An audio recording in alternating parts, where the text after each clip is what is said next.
धरण पाणलोट क्षेत्रासह जिल्ह्यात संततधार पाऊस आजही सुरूच राहिला। धरणातील पाणी पातळीत वाढ होत असल्याने चांदोली धरणातून 2465 क्युसेकने विसर्ग सुरू करण्यात आलाय। वाळवा, शिराळा, पलूस, कडेगाव, तासगाव आणि मिरज तालुक्यातही जोरदार पाऊस झालाय। पाऊस आणि धरणातून पाणी सोडण्यात येत असल्याने नद्यांची पाणी पातळी वाढतेय।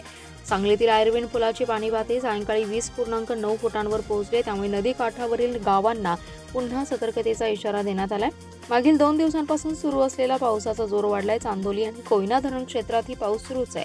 गेल्या 24 तासात वारणा धरण पाणलोट क्षेत्रात 94 मिलीमीटर पावसाची नोंद झाली आहे, तर धरणाचा पाणीसाठा 34.40 टीएमसी साठवण क्षमता असून धरणात सध्या 32.33 टीएमसी म्हणजेच 93.97% इतका साठा झालाय। वारणा धरणाची पाणी पातळी नियंत्रित ठेवण्यासाठी धरणातून विद्युतगृहातून चालू असलेल्या 1465 क्युसेक विसर्गात वाढ करून वक्रद्वारमधून 1000 क्युसेक आणि विद्युत जनित्रामधून 1465 क्युसेक असं एकूण 2465 क्युसेक विसर्ग नदी पात्रात सोडण्यात येतोय।